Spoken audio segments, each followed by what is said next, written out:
നമസ്കാരം. വളച്ചു കെട്ടാതെ straight to the point ഈ പ്രോഗ്രാമിലേക്ക് എല്ലാ പ്രിയപ്പെട്ട പ്രേക്ഷകർക്കും സ്വാഗതം.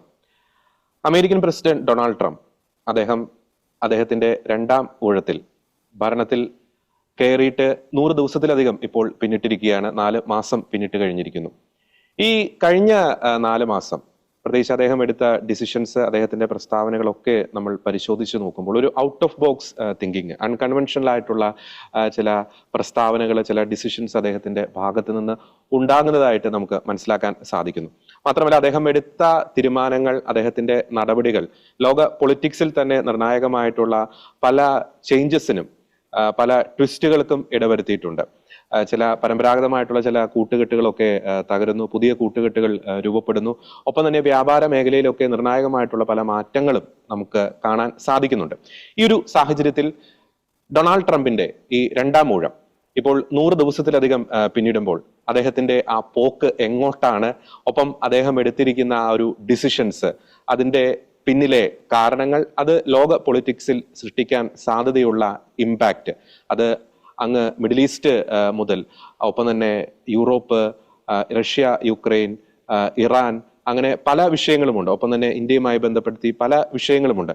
ഇത്തരം മേഖലകളിൽ അദ്ദേഹം എടുത്തിരിക്കുന്ന ഡിസിഷൻസ്, ഇനി എടുക്കാൻ പോകുന്ന തീരുമാനങ്ങൾ സൃഷ്ടിക്കാൻ സാധ്യതയുള്ള ഇമ്പാക്റ്റ്, ഈ വിഷയങ്ങളാണ് വളച്ചു കെട്ടാതെ സ്ട്രെയിറ്റ് ടു ദ പോയിന്റ് ഈ പ്രോഗ്രാമിൽ ഇന്ന് ചർച്ച ചെയ്യാൻ ആഗ്രഹിക്കുന്നത്. അതിനായി ഇന്ന് നമ്മോടൊപ്പം ഉള്ളത് ശ്രീ ജോസഫ് മേലുക്കരൻ സാറാണ്. അദ്ദേഹം നമുക്കറിയാവുന്നതുപോലെ അന്താരാഷ്ട്ര പൊളിറ്റിക്സിനെ, അമേരിക്കൻ പൊളിറ്റിക്സിനെ വളരെ കൃത്യമായിട്ടും നിരീക്ഷിക്കുന്ന വ്യക്തി കൂടിയാണ്.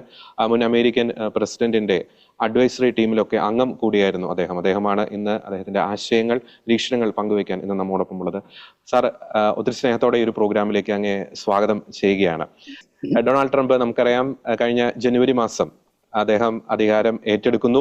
അദ്ദേഹം പറഞ്ഞൊരു കാര്യമുണ്ട്, തന്റെ ഭരണ കാലയളവിൽ ഒരു യുദ്ധത്തിനും താൻ പോവുകയില്ല, ഒരു യുദ്ധത്തിനും തുടക്കം ഇടുകയില്ല, പല യുദ്ധങ്ങളും അവസാനിപ്പിക്കും എന്നൊക്കെ അദ്ദേഹം അവകാശവാദം ഉന്നയിച്ചിരുന്നു. പക്ഷേ അദ്ദേഹം എടുത്ത ഡിസിഷൻസ് പുതിയ ശത്രുക്കളെ അമേരിക്കയ്ക്ക് സൃഷ്ടിക്കുന്നതായിട്ട് നമുക്ക് തോന്നിപ്പോകും. അത് അമേരിക്കയുടെ ഉള്ളിലും ഒപ്പം തന്നെ അമേരിക്കയുടെ പുറത്തും. കുറെ യൂറോപ്യൻ രാജ്യങ്ങളൊക്കെ പരമ്പരാഗതമായി അമേരിക്കയുമായിട്ട് നല്ല ബന്ധം കാത്തു സൂക്ഷിക്കുന്നവരാണ്, ഇപ്പോഴും അങ്ങനെ തന്നെയാണ്. എന്നാൽ ചില അസ്വാരസ്യങ്ങൾ അദ്ദേഹം വാണിജ്യപരമായിട്ടുള്ള ചില കാര്യങ്ങളിലൊക്കെ എടുത്ത ചില തീരുമാനങ്ങളിൽ ഉണ്ടാകുന്നുണ്ട്, പല സഖ്യ രാജ്യങ്ങളുമായി ബന്ധപ്പെട്ട്. അതുകൊണ്ട് നമുക്ക് ആദ്യമേ തന്നെ ഒരു ജനറലൈസ് ചെയ്ത് ചിന്തിച്ചു നോക്കുമ്പോൾ ഈ 4 മാസം അദ്ദേഹത്തിന്റെ ഭരണ കാലയളവ്, അദ്ദേഹം എടുത്ത ഡിസിഷൻസ് അമേരിക്കൻ പൊളിറ്റിക്സിനെ വളരെ കൃത്യമായി നിരീക്ഷിക്കുന്ന ഒരു വ്യക്തി എന്ന നിലയിൽ അങ്ങ് എങ്ങനെ വിലയിരുത്തുന്നു? ഈ കഴിഞ്ഞ 4 മാസത്തില് വളരെയധികം കാര്യങ്ങൾ നന്നായിട്ട് ട്രംപ് അഡ്മിനിസ്ട്രേഷന്റെ പോളിസി കൊണ്ട് ചേഞ്ച് ഉണ്ടായിട്ടുണ്ട്. അതേസമയം ചില കാര്യങ്ങളിൽ ട്രംപ് വിചാരിച്ച മാതിരി സംഗതികൾ പോകുന്നുമില്ല. പക്ഷെ 4 മാസം ആയിട്ടുള്ളൂ നമ്മൾ ഓർക്കണം. ചില ഇന്റർനാഷണൽ ആയിട്ടുള്ള കാര്യങ്ങൾ പലപ്പോഴും 6 മാസമോ 1 കൊല്ലമൊക്കെ എടുക്കും ഒരു തീരുമാനത്തിലെത്താനായിട്ട്. ഇനി നല്ല കാര്യങ്ങളിലേക്ക് വരാം. നല്ല കാര്യങ്ങളിലേക്ക് നോക്കുമ്പോൾ ഇൻഫ്ലേഷൻ ജനങ്ങളെ സംബന്ധിച്ചിടത്തോളം ഇലക്ഷന്റെ സമയത്ത് വളരെ പ്രാധാന്യം അറിയിക്കുന്ന ഒരു കാര്യമായിരുന്നു ഇൻഫ്ലേഷൻ. രണ്ടാമത്തത് ഇമിഗ്രേഷൻ. ഈ 2 മേഖലകളിലും വളരെ അധികം വ്യത്യാസം വന്നിട്ടുണ്ട്. ഇൻഫ്ലേഷൻ 3.8 or 4.5 വരെ ആ ഇൻഫ്ലേഷൻ ഉണ്ടായിരുന്നത് ഇപ്പോൾ 2.4% ആയി.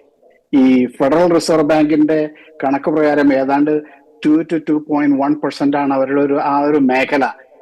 നല്ലൊരു അപ്പോ ഈ 100 ദിവസത്തിനുള്ളിൽ തന്നെ ഇൻഫ്ലേഷൻ ഏതാണ്ട് അതിന്റെ പരിധിയിൽ ഒതുക്കാനായിട്ട് സാധിച്ചു.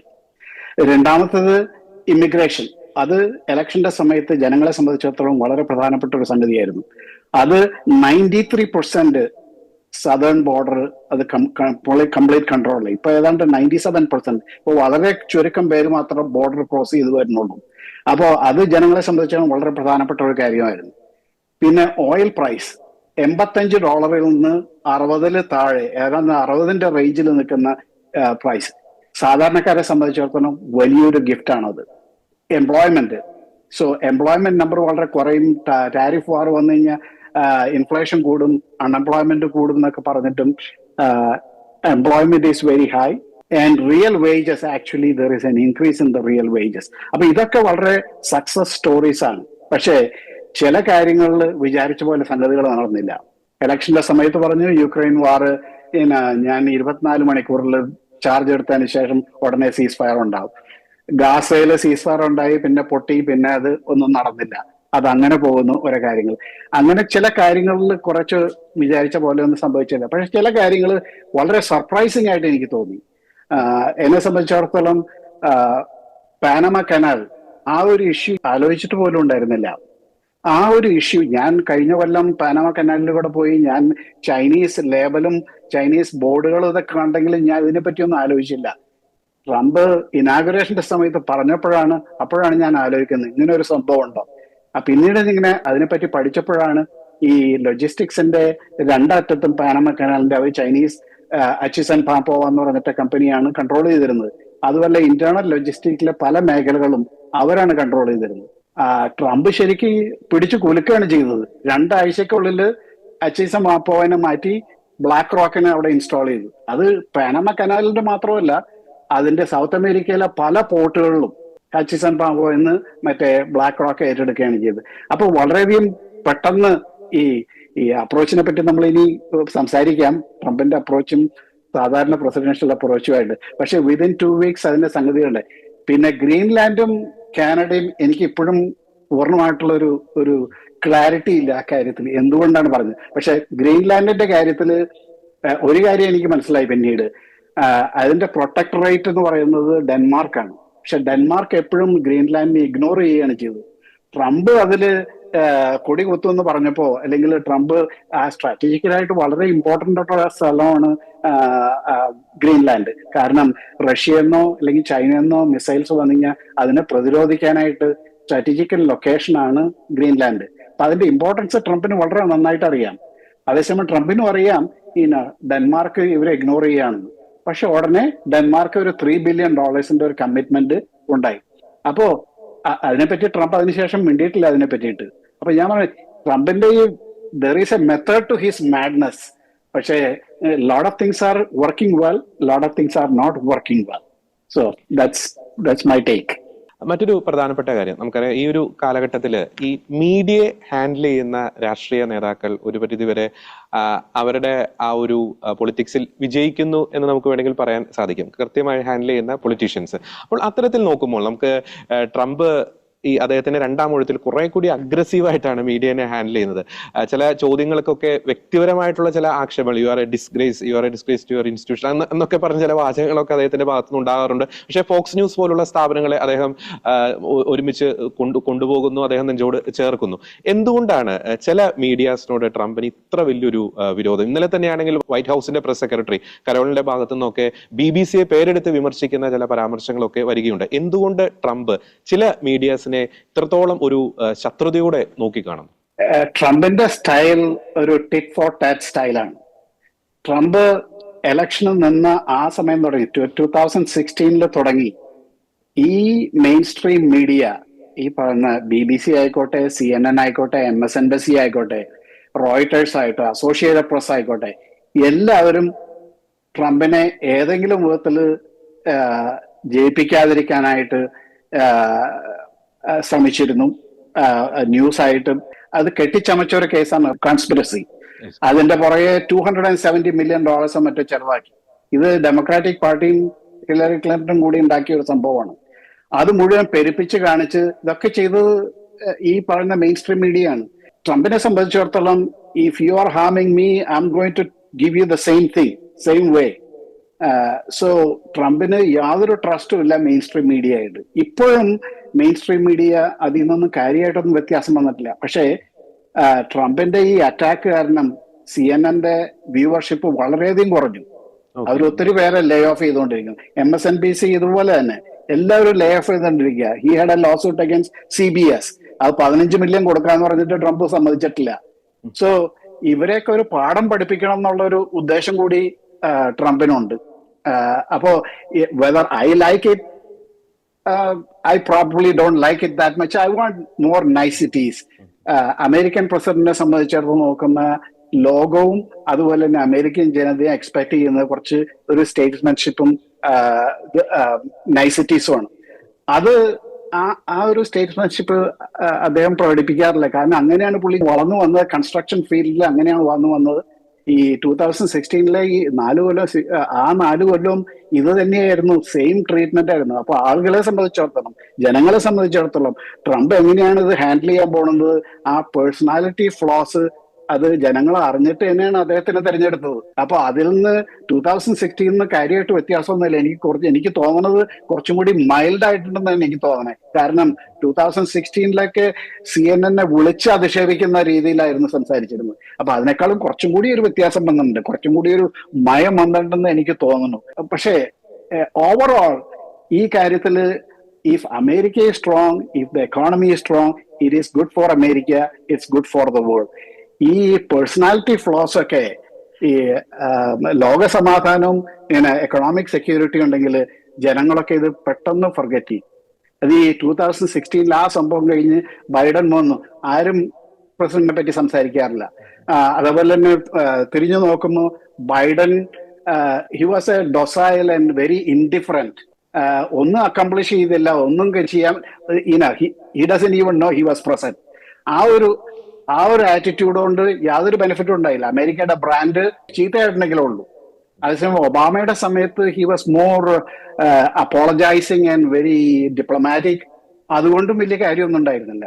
ലോകത്തിലെ ഇറാന്റെ ഇഷ്യൂ ഇതൊക്കെ വരാണെന്നുണ്ടെങ്കിൽ ഇറാന് ഈ ഹെസ്ബുള്ളയ്ക്ക് ഇവർക്കൊക്കെ ഫൈനാൻസ് ചെയ്യേണ്ട കാര്യങ്ങളൊക്കെ ആ ഇറാൻ ഡീലിലാണ് ഉണ്ടായത്. അതുകൊണ്ടാണ് ഇറാനിന് പൈസ ഉണ്ടായത്. അങ്ങനെ there were a lot of bad things that happened. പക്ഷെ എന്നാലും അതും വലിയ. അതേസമയം ജോർജ് ഡബ്ല്യു ബുഷ് കുറച്ചൊരു മാച്ചോ സ്റ്റൈലായിരുന്നു. അതുകൊണ്ടും ഇതൊക്കെ ആൾക്കാർ വളരെ പെട്ടെന്ന് മറന്നുപോകുന്ന കാര്യങ്ങളാണ്. End of the day, if there is world piece, if America is strong, it is good for America, good for the world. മറ്റൊരു പ്രധാനപ്പെട്ട കാര്യം, ട്രംപിന്റെ രണ്ടാം വരവിൽ ഏറ്റവും കൂടുതൽ ശ്രദ്ധിച്ച ഒരു കൂട്ടുകെട്ടായിരുന്നു ഡൊണാൾഡ് ട്രംപും എലോൺ മസ്കും. പല മാധ്യമങ്ങൾ ആലങ്കാരികമായിട്ടൊക്കെ പറയുന്ന ഒരു കാര്യമാണ് പ്രചരണ കാലയളവിൽ, ഒപ്പം തന്നെ അതിനുശേഷമുള്ള ഈ ഭരണത്തിന്റെ ഒരു മധുവിധു കാലഘട്ടത്തിലൊക്കെ രാഷ്ട്രീയമായിട്ടുള്ള പ്രണയ ജോഡികളായിരുന്നു ഈ ഡൊണാൾഡ് ട്രംപും എലോൺ മസ്കും എന്നൊക്കെ പറയുന്നുണ്ട്. ഈ കഴിഞ്ഞ ദിവസം അദ്ദേഹത്തെ വരമേൽപ്പിച്ച ഡോഡ്ജ്, ആ ഡിപ്പാർട്ട്മെന്റ് ഓഫ് ഗവൺമെന്റ് എഫിഷ്യൻസി, ആ ഒരു ഡിപ്പാർട്ട്മെന്റിൽ നിന്നും അദ്ദേഹം പടിയിറങ്ങുന്നു. ഒപ്പം ഈ അടുത്ത ദിവസം തന്നെ ട്രംപ് മുന്നോട്ട് വെച്ച ബിഗ് ബ്യൂട്ടിഫുൾ ആക്ട് എന്ന് പറയുന്ന ആക്ടിനെതിരെ എലോൺ മസ്ക് വളരെ രൂക്ഷമായ ഭാഷയിൽ വിമർശിക്കുന്നു. യഥാർത്ഥത്തിൽ നമ്മൾ ചിന്തിച്ചു നോക്കുമ്പോൾ, നമ്മൾ ഡയറക്റ്റ് ആയിട്ട് ഒരു ചോദ്യം ചോദിക്കുകയാണെങ്കിൽ, ഇവർ തമ്മിൽ അടിച്ച് പിരിഞ്ഞോ? എന്താണ് എലോൺ മസ്ക് ട്രംപിന്റെ ഈ ഭരണകൂടത്തിൽ നിന്നും അല്ലെങ്കിൽ ആ ഏൽപ്പിച്ച ഉത്തരവാദിത്തത്തിൽ നിന്നും പടിയിറങ്ങാനുള്ള ഒരു പ്രധാനപ്പെട്ട ഒരു കാരണം എന്തൊക്കെയാണ്? എനിക്ക് രണ്ട് കാഴ്ചപ്പാടാണുള്ളത്. ഒന്ന്, ട്രംപും ഇലോൺ മസ്കും ഏതാണ്ട് സിമിലർ ക്യാരക്ടറിസ്റ്റിക്സ് ആണ്, സിമിലർ ക്യാരക്ടർ ട്രേറ്റ്സ് ആണ്. അവരുടെ മനസ്സിൽ എന്താണ് വരുന്നതെന്ന് വെച്ച് കഴിഞ്ഞാൽ, if there is justice, injustice, അത് വിളിച്ചു പറയും. അത് മുഖം നോക്കാതെ അത് പറയും. അങ്ങനെയുള്ള ക്യാരക്ടറാണ് രണ്ടുപേർക്ക്. ട്രംപിനെ സംബന്ധിച്ചിടത്തോളം ഈ big beautiful bill, he wanted certain items, അതെല്ലാം ഒന്നും കിട്ടിയില്ല. കാരണം ലെജിസ്ലേറ്റീവ് ഫ്രെയിംവർക്കിൽ നെഗോഷിയേറ്റ് ചെയ്യുമ്പോൾ ഓരോ കോൺസ്റ്റിറ്റ്യുവൻസിയിൽ, ഓരോ ഡിസ്ട്രിക്റ്റില്, ഓരോ കോൺഗ്രസ്മെനും, ഓരോ സ്റ്റേറ്റിലെ സെനറ്റേഴ്സിനും അവരവരുടേതായിട്ടുള്ള കോൺസ്റ്റിറ്റ്യുവൻസിനെ പ്രീതിപ്പെടുത്തുന്ന രീതിയിലുള്ള ചേഞ്ചസ് വേണം. ആ ഒരു ഫോർമുലേഷൻ, ആ ഒരു സെറ്റപ്പ്, ആ ഒരു ഫ്രെയിംവർക്ക് ഇലോൺ മസ്കിനെ സംബന്ധിച്ചിടത്തോളം he's not a politician. Elon മസ്കിന് അറിയാൻ പാടില്ല ഇങ്ങനത്തെ ഈ കോംപ്രമൈസ് ചെയ്തിട്ട് എന്താ പറയാ, ഒരുപാട് എഫർട്ട് എടുത്തിട്ടാണ് ഇതൊക്കെ എല്ലാവരെയും പ്രീതിപ്പെടുത്തി ഓരോന്ന് ഇത് ചെയ്യുന്നത്. അപ്പൊ ആ ഒരു സാഹചര്യത്തിൽ അങ്ങനെ ഒരു കാഴ്ചപ്പാടോടുകൂടി അല്ല മസ്ക് ഇതിനെപ്പറ്റി പറയുന്നത്. അത് ഒരു രണ്ടാമത്തേത്, മസ്കിനെ സംബന്ധിച്ചിടത്തോളം ഈ department of the office of efficiency,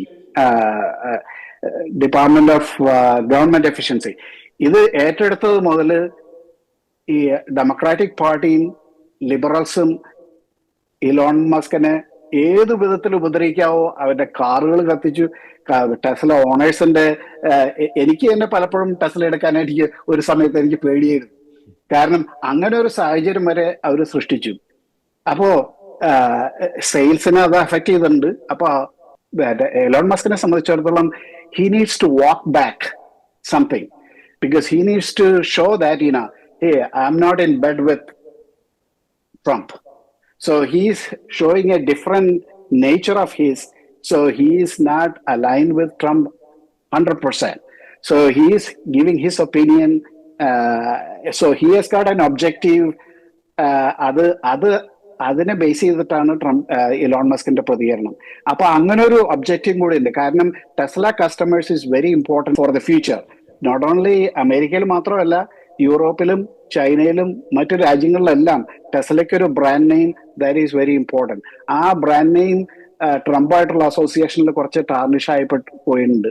അപ്പൊ അതുകൊണ്ടാണ് ഇത്ര ഹാർഷായിട്ട് കിൽ ദ ബിൽ എന്ന് പറഞ്ഞിട്ട് ഒരു ട്വീറ്റ് അടിച്ചത് ഇന്നലെ. അപ്പോ അത് പക്ഷേ സെനറ്റേഴ്സ് ഒക്കെ, മീഡിയയിൽ വന്ന സെനറ്റേഴ്സ് ഒക്കെ പറയുന്നത് ട്രംപിന് ഇതിന്റെ ലെജിസ്ലേറ്റീവ് പോളിസി മേക്കിംഗ് അതിന്റെ ആ ഡെപ്ത് അറിയാൻ പാടില്ലാത്തതുകൊണ്ടാണ്. But he speaks his mind, that is fine, we respect that. We have to proceed with what we have. അത്രേ ചെയ്യാൻ പറ്റുള്ളൂ. അപ്പോ ഇലോൺ മസ്കിനെ സംബന്ധിച്ചിടത്തോളം വേറൊരു ഉദ്ദേശം കൂടി ഉണ്ട്.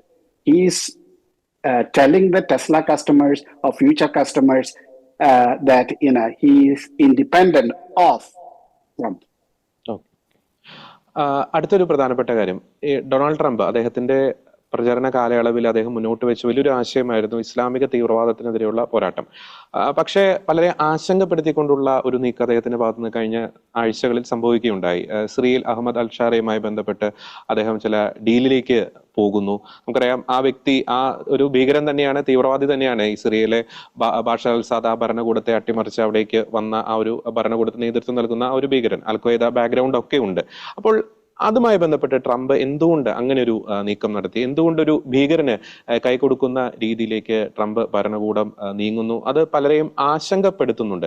എന്തുകൊണ്ടാണ് അങ്ങനെ ഒരു ഡിസിഷൻ അദ്ദേഹം എടുത്തത്? എല്ലാവർക്കും ആശങ്ക മനസ്സിലാക്കാവുന്നതാണ്. കാരണം ഒരു തീവ്രവാദി leader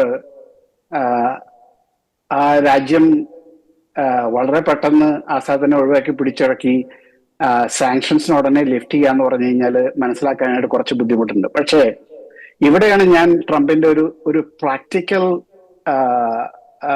negotiating ability and also practical mind കാണുന്നതാണ്. ഇസ്രായേലിനെ സംബന്ധിച്ചിടത്തോളം they needed a neighbor that they can count on. അപ്പൊ ഇസ്രായേല് സിറിയയുടെ ഈ വെസ്റ്റേൺ ഭാഗത്ത് ഒരു ബഫർ സോൺ ഉണ്ടാക്കിയിരുന്നു. അത് മലയുടെ മുകളിലാണ്. So they can observe miles and miles ahead. അപ്പോ അവർക്ക് they want to secure that buffer zone. ഒന്ന്. രണ്ട്, ഹെസ്ബുള്ളയ്ക്ക് ആംസ് സിറിയ വഴിയാണ് പോയിരുന്നത്. That is the only way they can get to southern Lebanon. അപ്പോ ഈ ആംസിന്റെ ഫ്ലോ അവർക്ക് നിർത്തണം. അതിന് അവിടെ ഒരു സ്റ്റേബിൾ ഗവൺമെന്റ്, ഹെസ്ബുള്ളനെ സപ്പോർട്ട് ചെയ്യാത്ത ഒരു ഗവൺമെന്റ് അവിടെ വേണം. രണ്ട്. മൂന്ന്, റഷ്യക്ക് അവിടെ ഒരു ബേസ് ഉണ്ടായിരുന്നു. റഷ്യക്ക് മിഡിൽ ഈസ്റ്റിലെ ആകപ്പാടെയുള്ള ഒരു ബേസ് ആയിരുന്നു അത്. റഷ്യക്ക് അതിൽ നിന്ന് അവിടെ നിന്ന് ആ ബേസ് മാറിക്കഴിഞ്ഞാൽ റഷ്യക്ക് മിഡിൽ ഈസ്റ്റിൽ വേറെ ഒരു സ്ഥലത്തും ഇല്ല. അപ്പോ അതൊരു വേറൊരു ഒബ്ജക്റ്റീവ് ആയിരുന്നു. നാല്, ഇറാനെ സംബന്ധിച്ചിടത്തോളം ഇറാനെ ഒറ്റപ്പെടുത്തുക എന്നുള്ളത് വളരെ പ്രധാനപ്പെട്ട ഒരു ഇതാണ്. ഇറാനെ സംബന്ധിച്ചിടത്തോളം സിറിയ ആ ലാൻഡ് മാസ് ഇല്ലെങ്കിൽ ഒരുപാട് കാര്യങ്ങൾ ഇസ്രായേലിനെ ഉപദ്രവിക്കാനും ലെബനോൺ വഴി ഹെസ്ബുള്ളനെ ശക്തിപ്പെടുത്താനും ഇതിനൊക്കെ സിറിയ രാജ്യം വളരെ ഇമ്പോർട്ടൻ്റ് ആണ്. അപ്പോ ഈ 4 കാര്യങ്ങളുകൊണ്ട് അത് വളരെ ഇമ്പോർട്ടൻ്റ് ആണ്. അപ്പോൾ അത് സംരക്ഷിക്കാനായിട്ട് ഇങ്ങനെ ഒരു ഡീലിന് അവർ കണ്ടീഷൻസ് വെച്ചു. അതായത് ഇസ്രായേൽ അറിഞ്ഞുകൊണ്ടാണ് ഇതെല്ലാം ചെയ്യുന്നത്. കണ്ടീഷൻസ് എന്ന് വെച്ച് കഴിഞ്ഞാൽ അവിടുത്തെ draws, curds and Christian minorities അവരെ അറ്റാക്ക് ചെയ്യരുത്. കാരണം ഈ ഡീല് വരുന്നതിന്റെ ഒരാഴ്ച മുമ്പ് ഡ്രൂസിനെയും ക്രിസ്ത്യൻ മൈനോറിറ്റീസിനെയും അവർ അറ്റാക്ക് ചെയ്തിരുന്നു. അതേസമയം ഈസ്റ്റേൺ ബോർഡിൽ കർഡ്സിനെ അവർ അറ്റാക്ക് ചെയ്തിരുന്നു. അപ്പോ അവര് they promise that he will not do it and he has after that അതിനുശേഷം യാതൊരു അറ്റാക്കും ഉണ്ടായിട്ടില്ല. പിന്നെ ഇയാളുടെ ഹിസ്റ്ററി നോക്കി കഴിഞ്ഞാൽ he is different from bin Laden. കാരണം ഇയാള് of course he is a ISI, but he is not ideologically aligned just like Bin Laden or other terrorists. He is more of an autocrat, and if he is promised rebuilding of Syria, he is ready to go pro-Western. അപ്പൊ അങ്ങനെ പല conditions വെച്ചിട്ട് Saudi അറേബ്യയുടെയും UAEയുടെയും മധ്യസ്ഥത്തിലാണ് ഇങ്ങനെ ഒരു lifting of സാങ്ഷൻസും റീബിൽഡിങ്ങിന്റെ Saudi Arabia support ചെയ്യാന്ന് പറഞ്ഞു, UAE സപ്പോർട്ട് ചെയ്യാന്ന് പറഞ്ഞു. അങ്ങനെയാണ് ഇത് ഉണ്ടായത്. അപ്പൊ ഇസ്രായേലിനെ സംബന്ധിച്ചിടത്തോളം it is not the best option, but it is the most reasonable and practical option available. അങ്ങനെയാണ് ഈ സംഭവം ഉണ്ടായത്. അപ്പോ അതിന് കൂടുതൽ പഠിച്ചു കഴിഞ്ഞാൽ Israel and US were hand in hand in the negotiation. അപ്പോ ഇതിനൊരു within reason best solution available, അത്രേ പറയാനുള്ളൂ. അതുമായിട്ട് ബന്ധപ്പെട്ടാണ് മറ്റൊരു ചോദ്യം. കഴിഞ്ഞ ദിവസം സിറിയയിൽ നിന്നും ഇസ്രായേലിലേക്ക് ഒരു മിസൈൽ ആക്രമണം ഉണ്ടായെന്ന് ഇസ്രായേൽ പറയുന്നു. ഇസ്രായേൽ അതിന് തിരിച്ചടി കൊടുക്കുന്നു. പക്ഷേ സിറിയയുടെ ഒഫീഷ്യലായിട്ട് സിറിയയുടെ സൈഡിൽ നിന്ന് വരുന്ന ഒരു എക്സ്പ്ലനേഷൻ, അത് തീവ്രവാദ സംഘടനകളാണ് അത് അത്തരത്തിലുള്ള ആക്രമണം നടത്തിയത്, സിറിയ അത് അറിഞ്ഞിട്ടില്ല എന്നൊരു എക്സ്പ്ലനേഷൻ വരുന്നുണ്ട്. അപ്പോൾ അങ്ങ് നേരത്തെ പറഞ്ഞ കാര്യങ്ങളും ഇപ്പോൾ നടന്ന സംഭവ വികാസങ്ങൾ അത് ചേർത്ത് വായിക്കുമ്പോൾ ആ പ്രദേശം ഒരു സമാധാനത്തിൽ കഴിയരുത്, അല്ലെങ്കിൽ ഒരു സമാധാന അന്തരീക്ഷം അവിടെ സംജാതമാകരുത്, ഇസ്രായേൽ അല്ലെങ്കിൽ സിറിയ തമ്മിൽ നല്ലൊരു ബന്ധം ഉണ്ടാകരുത് എന്ന് ആഗ്രഹിക്കുന്ന പല പ്ലേയേഴ്സും ആ മേഖലകളിൽ കിടന്ന് കളിക്കുന്നുണ്ട് എന്ന് നമുക്ക് അനുമാനിക്കാൻ സാധിക്കില്ലേ? അബ്സല്യൂട്ട്ലി. കാരണം ഈ എഗ്രിമെന്റിനെ ഡീറെയിൽ ചെയ്യാനായിട്ട് റഷ്യക്കും ഇറാനും ഹൂത്തീസിനും ഒക്കെ താല്പര്യമുണ്ട്. കാരണം ഈ ഇറാനെ ഒറ്റപ്പെടുത്തുക, റഷ്യനെ ഒറ്റപ്പെടുത്തുക, ലെബനോണിലെ ഹെസ്ബോളിലേക്കുള്ള സപ്ലൈ ബ്ലോക്ക് ചെയ്യുക, ഇതൊന്നും അവർക്ക് ഇഷ്ടപ്പെടുന്ന കാര്യങ്ങളല്ല. പിന്നെ അൽഷാറയുടെ കൂടെ നിൽക്കുന്ന ആൾക്കാർ എല്ലാവരും യൂണിഫോം അല്ല. ഈ still have to do some work on it. കാരണം അതിൽ തന്നെ പല ഫാക്ഷൻസ് ഉണ്ട്. അപ്പോ ഇതിൽ ഏതെങ്കിലും ഒരു ഫാക്ഷനെ ഇൻഫ്ലുവൻസ് ചെയ്ത് കഴിഞ്ഞാൽ ഇതേപോലെ മിസൈൽ ആക്രമണമാണ്. ഇസ്രായേലിന് നന്നായിട്ട് ദേ അണ്ടർസ്റ്റാൻഡ് ദിസ് പെർഫെക്റ്റ്ലി, ഇങ്ങനത്തെ കാര്യങ്ങൾ. സോ ട്രംപിനെ സംബന്ധിച്ചിടത്തോളം he is going to give some time for him to get this straight. ആ കാലയളവിൽ ക്രിസ്ത്യൻ മൈനോറിറ്റീസിനെയും ഡ്രൂസിനെയും കേർഡ്സിനെയും അറ്റാക്ക് ചെയ്യാൻ പാടില്ല. റീബിൽഡിങ്ങിന് ഇത് സപ്പോർട്ട് ചെയ്യുന്ന ഹെസ്ബോളിലേക്കുള്ള ആംസും ബ്ലോക്ക് ചെയ്യണം. പിന്നെ ഈ ബഫർ സോണിനെ തിരിച്ചു പിടിക്കാനായിട്ട് ഇവർ ശ്രമിക്കരുത്. അങ്ങനെ പല കണ്ടീഷൻസ് വെച്ചിട്ടാണ് മുന്നോട്ട് പോയത്. ഈ അടുത്ത ദിവസങ്ങളിൽ ഡൊണാൾഡ് ട്രംപ് നടത്തിയ മിഡിൽ ഈസ്റ്റ് സന്ദർശനം ഒരു പർപ്പിൾ കാർപ്പറ്റ് റിസപ്ഷൻ തന്നെയാണ് അദ്ദേഹത്തിന് അവിടെ ലഭിച്ചത്. വളരെ എടുത്തു പറയേണ്ട ഒരു കാര്യമുണ്ട്, ഈ ഖത്തർ ഭരണാധികാരിയും സൗദി രാജാവും ഒക്കെ ഇത്രത്തോളം ഇമോഷണലായിട്ട് ഈ അടുത്ത കാലത്തെങ്ങും ഒരു ഭരണാധികാരിയെ സ്വീകരിച്ചില്ല. ഒപ്പം ട്രില്യൺ കണക്കിന് ഡോളറിന്റെ നിക്ഷേപം അങ്ങോട്ടും ഇങ്ങോട്ടും ഉണ്ടാകുന്നു. അതിൽ തന്നെ എടുത്തു പറയേണ്ട ഒരു കാര്യമുണ്ട്, ഈ ഖത്തർ സമ്മാനിച്ച ആ ഒരു ബോയിങ് വിമാനമൊക്കെ. അപ്പോൾ ട്രംപിന്റെ ആ ഒരു മിഡിൽ ഈസ്റ്റ് ടൂർ അത് സക്സസ്ഫുൾ ആയിരുന്നോ? അത് അമേരിക്കയ്ക്ക് എത്രത്തോളം ഒരു അഡ്വാൻറ്റേജ് സൃഷ്ടിക്കാൻ സാധ്യതയുണ്ട്? ഒപ്പം തന്നെ ഇസ്രായേൽ ഒപ്പം അറബ് വേൾഡ് അവരുമായിട്ടുള്ള ബന്ധത്തിൽ ട്രംപ് നടത്തിയ മിഡിൽ ഈസ്റ്റ് ടൂർ അത് എത്രത്തോളം ഒരു പോസിറ്റീവായിട്ടുള്ള ചേഞ്ച് ചെലുത്താനുള്ള സാധ്യതയുണ്ട്? ഇതൊരു 2-3 മേഖലകളിലാണ് ഞാൻ ഡിസ്കസ് ചെയ്യാവുന്നത്. ഒന്ന്, ഇസ്രായേലിനെ അവോയ്ഡ് ചെയ്തത്. ഇസ്രായേലിന്റെ പൂർണ്ണമായിട്ടുള്ള അറിവോടുകൂടി തന്നെയാണ് ഇസ്രായേലിൽ പോകാതിരുന്നത്. സാധാരണ ഇതുവരെയുള്ള എല്ലാ പ്രസിഡന്റും മിഡിൽ ഈസ്റ്റിലെ ഏതെങ്കിലും ഒരു രാജ്യത്ത് പോയി കഴിഞ്ഞാൽ ഇസ്രായേലിൽ ഒരു സ്റ്റോപ്പ് ഉണ്ടാവും സാധാരണഗതിയിൽ. The optics of it, Muslim രാഷ്ട്രങ്ങളെ മിഡിൽ ഈസ്റ്റ് പവർ ഹൗസുകളെ സന്ദർശിക്കുന്നു. അതിന്റെ ഇടയ്ക്ക് ഇസ്രായേലിൽ പോയി കഴിഞ്ഞാൽ അതൊരു ഓപ്റ്റിക്സിന് ഒരു വ്യത്യാസം വരും. അതുകൊണ്ട് തന്നെ അറിഞ്ഞുകൊണ്ട് തന്നെ ചെയ്തു. ഒന്ന്. 2, എന്നെ സംബന്ധിച്ചിടത്തോളം ആ Saudi Arabia UAE Qatar trip was very successful in many levels. ഒന്ന്, പർപ്പിൾ കാർപ്പറ്റ് റിസപ്ഷനും അതിന്റെ വീഡിയോ ഒക്കെ കണ്ടു കഴിഞ്ഞാൽ അതിശയിച്ചു പോകും. ഇത്രയും ഒരു എംപറർ റിസപ്ഷൻ ആണ് അവര് ഒരുക്കിയത്. They want to be very nice to him. And Gulf countries, they like the power, they like the exhibition of strength, they like the royalty. അപ്പൊ അങ്ങനത്തെ ഒരു കാഴ്ചപ്പാടിൽ കൂടെ നോക്കുമ്പോൾ വളരെ നല്ലൊരു റിസപ്ഷനാണ് ട്രംപിന് അവിടെ കിട്ടിയത്. ട്രംപ് അത് മുതലാക്കുകയും ചെയ്തു. അവിടെ hundreds of billions of dollarsന്റെ പ്ലെയിൻസും വാർ മെഷീൻസും ലോജിസ്റ്റിക്സ് അത് പിന്നെ ഒരു $2 trillion അടുത്ത 10 കൊല്ലം അമേരിക്കയിൽ ഇൻവെസ്റ്റ് ചെയ്യാന്നുള്ള. So those are all very good things. ഇത് ട്രംപിനെ സംബന്ധിച്ചിടത്തോളം അങ്ങനെ ഒരു യാത്ര he knew very well that he can come with a goodie bag. അപ്പൊ ഈ $2 trillion അല്ലെങ്കിൽ നല്ലൊരു എമൗണ്ട് അമേരിക്കയിലെ ഇൻവെസ്റ്റ്മെന്റും അമേരിക്കൻ ഡിഫൻസ് കോൺട്രാക്ടേഴ്സിൽ നിന്ന് പർച്ചേസ് ഇതെല്ലാം അറിയാം. അതേസമയം യൂറോപ്പിലേക്ക് പോയാലോ അല്ലെങ്കിൽ ഏഷ്യയിലെ ഏതെങ്കിലും രാജ്യം ഇതുപോലെ ഗുഡി ബാഗായിട്ട് തിരിച്ചു വരാൻ പറ്റില്ല. അത് ട്രംപിന് നന്നായിട്ട് അറിയാം. അപ്പോ അതുകൊണ്ടാണ് യൂറോപ്പിലുള്ള പല രാജ്യങ്ങൾക്കും അവരുടെ കയ്യിൽ ഇത് വാങ്ങിക്കാനുള്ള പൈസയിൽ അവർ തന്നെ ഡിഫൻസ് കോൺട്രാക്ടേഴ്സ് ആണ്. അപ്പോ അവിടെ എയർബസ് ഉണ്ട്. അപ്പൊ ഇതൊന്നും നടക്കില്ല. അപ്പൊ ട്രംപ് വളരെ കാൽക്കുലേറ്റഡ് ആയിട്ടാണ് ഈ മിഡിൽ ഈസ്റ്റിലെ ഈ 3 രാജ്യങ്ങളെ തെരഞ്ഞെടുത്ത് സന്ദർശിച്ചത്. പക്ഷെ ആ ഒരു സന്ദർശന വേളയിൽ കുറച്ച് കളങ്കപ്പെടുത്തുന്ന ഒരു കാര്യമായിരുന്നു ഈ ബോയിങ് 747 ഗിഫ്റ്റ് പ്രപ്പോസൽ ഖത്താറിൽ നിന്നുള്ളത്. ഞാൻ ആ പ്രപ്പോസൽ വന്നപ്പോൾ ഒരുപാട് ക്രിറ്റിസിസം ഉണ്ടായിരുന്നു. അമേരിക്കൻ മീഡിയയിലും ഇന്റർനാഷണൽ മീഡിയയിലും ഒത്തിരി ക്രിറ്റിസിസം ഉണ്ടായിരുന്നു. ഞാൻ അതിനെപ്പറ്റി കൂടുതൽ അന്വേഷിച്ചപ്പോൾ 2 ദിവസം കഴിഞ്ഞപ്പോൾ പിന്നെ ആരും ഇതിനെപ്പറ്റി സംസാരിക്കണില്ല. അപ്പോ ഇതെന്ത് പറ്റി, what is the story behind? അപ്പോഴാണ് ഞാനത് മനസ്സിലാക്കുന്നത്. ഈ ഖത്താറിനെ സംബന്ധിച്ചത് 2012-2013 2 പ്ലെയിൻ അവർ വാങ്ങിച്ചു, 747 ബോയിങ്ങിന്റെ ആയിരുന്നു. ഈ 2 പ്ലെയിൻ വാങ്ങിച്ച് അവര് ഒരെണ്ണം tens of millions of dollars കൊടുത്ത് ഇന്റീരിയർ ഒക്കെ കംപ്ലീറ്റ് ഇത് ചെയ്തു. ഐ തിങ്ക് ട്രംപ് സ്റ്റൈൽ, ട്രംപിന് വേണ്ടിയിട്ടല്ല അന്ന്, അതുപോലെ രാജകീയമായിട്ട് ചെയ്യാക്കി. അപ്പോഴത്തേക്കും Boeing they stop production of 747. കാരണം അത് ഓപ്പറേറ്റ് ചെയ്യണമെങ്കിൽ operating cost is very high. പിന്നെ ബോയിങ്ങിന്റെ സപ്പോർട്ട് കണ്ടിന്യൂ ചെയ്യും, പക്ഷെ ദേ start the production of 747.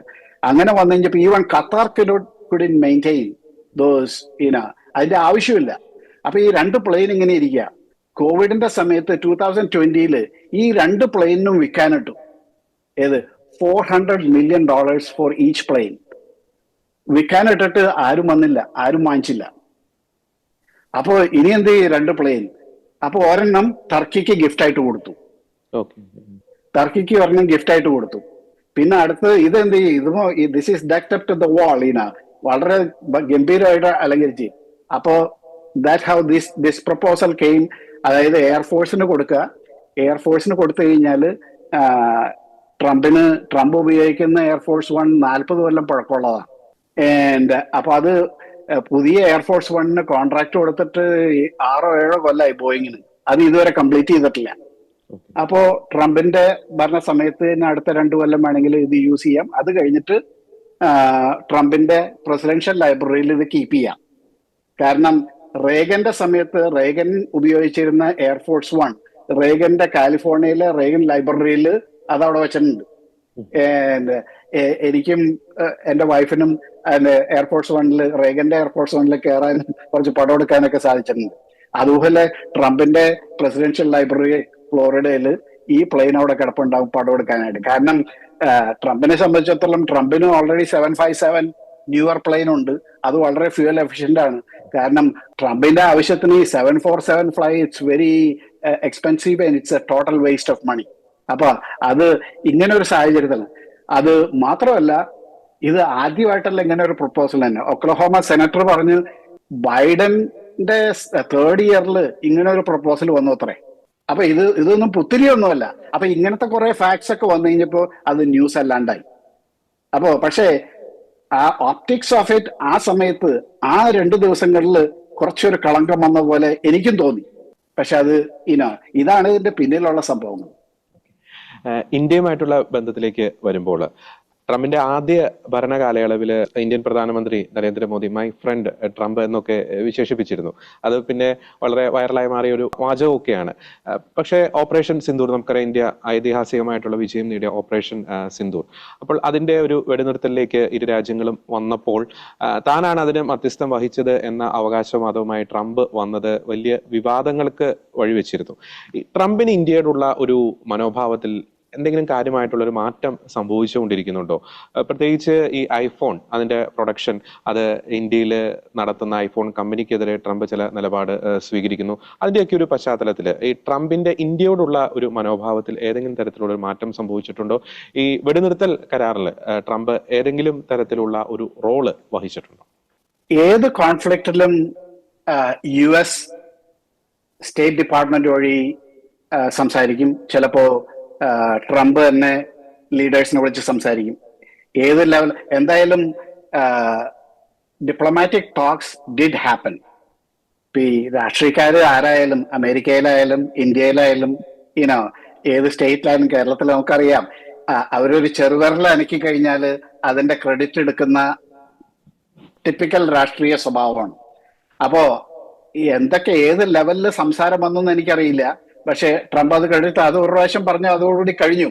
You know what role he had. But അതിനുശേഷം എല്ലാ മാധ്യമത്തിലുള്ളവർക്ക് എല്ലാവർക്കും എല്ലാ ജനങ്ങൾക്കും മനസ്സിലായി, ഇത് ഫോളോ ചെയ്യുന്ന ന്യൂസിൽ ഈന പാകിസ്ഥാനാണ് സീസ് ഫയർ വേണമെന്ന് പറഞ്ഞത്. സോ ഇന്ത്യ സമ്മതിച്ചു. So that was the end of it.